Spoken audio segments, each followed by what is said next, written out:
வாழைப்பூ துவையல் செய்ய போகிறேன். வாழைப்பூ துவையலுக்கு என்னென்னு பார்த்துங்க. வாழைப்பூ துவையல். வாழலில் எண்ணெய் ஊற்றிக்கணும். இதை பாருங்கள், வாழைப்பூவை க்ளீன் பண்ணி நடுப்புற ஒரு நரம்பு மாதிரி இருக்கும், அதை எடுத்துடணும். எடுத்துட்டு இந்த மாதிரி க்ளீன் பண்ணி வச்சுக்கணும்.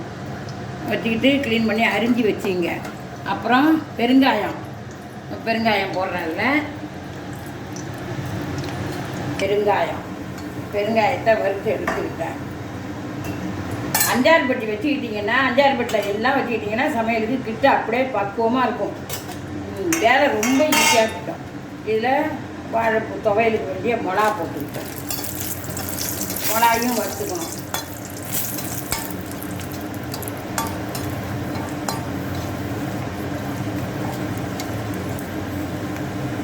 ரொம்ப கருவை வறுக்கக்கூடாது. இப்படி தான் நேரம் பார்த்துக்கணும்.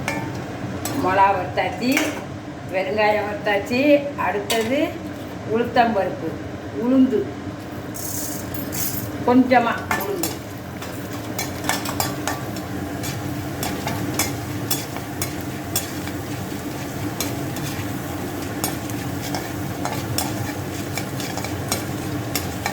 இதை பாருங்கள், உளுந்தும் வறுபட்டு போச்சு, செவந்து போச்சு பாருங்கள். இதுதான், இதுக்கு மேலே செவந்தா நல்லா இருக்காது.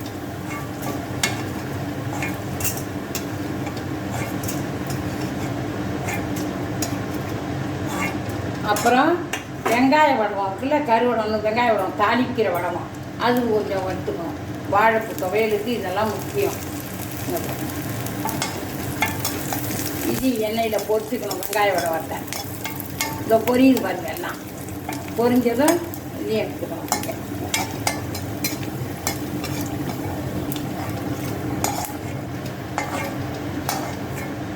கடைசியாக இந்த வாழைப்பூ அரிஞ்சு வச்சுருக்கோம்ல, க்ளீன் பண்ணி வச்சுருக்கோம் பாருங்கள், அதை அப்படியே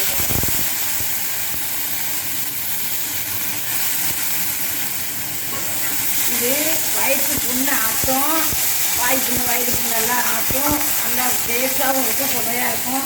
சாதத்துக்கு பிசைஞ்சு சாப்பிட்லாம். இட்லி, தோசை, உப்புமா எல்லாத்துக்கும் தொட்டுக்கலாம். நல்லாயிருக்கும். வறுத்து இப்படியே அரைக்கணும். அரைச்சி காட்டுறேன் எப்படி இருக்குன்னு பாருங்கள். இதே அடுப்பை ஆஃப் பண்ணிவிட்டு இதை எடுத்து எல்லாத்தையும் ஒன்றா போட்டு அரைக்கணும். உப்பு, புளி போடணும். அது வறுத்து போட்டாச்சு. இதுக்கான உப்பு போட்டுக்கிறாங்க. உப்பு போட்டாச்சு. கல் உப்பு, இந்து உப்பு வேணாலும் போட்டுக்கலாம், நம்ம சௌரியம். இது புளி. இதை பாருங்கள், புளியும் அவ்வளோ போடுறேன். அப்படியே அரைச்சி காட்டுறேன். அரைக்க போகிறேன். மிக்சியில் அரைச்சி காட்டுறேன். அப்படியே அரைச்சிக்கணும். அரைச்சிட்டு சாப்பிட்டு பார்த்துட்டு எப்படி இருக்குன்னு கமெண்ட் பண்ணுங்கள். பார்த்து அப்புறம் பேத்தி சேனலுக்கு செப்பரேட் பண்ணுங்கள். சூப்பராக இருக்குங்க. வயிற்று புண்ணெல்லாம் ஆற்றும். அதை நரம்பை எடுத்துட்டு வதக்கி அரைச்சிங்கன்னா வாரத்துக்கு ஒரு தடவை இதை சாப்பிட்லாம். அவ்வளோ உடம்புக்கு நல்லது.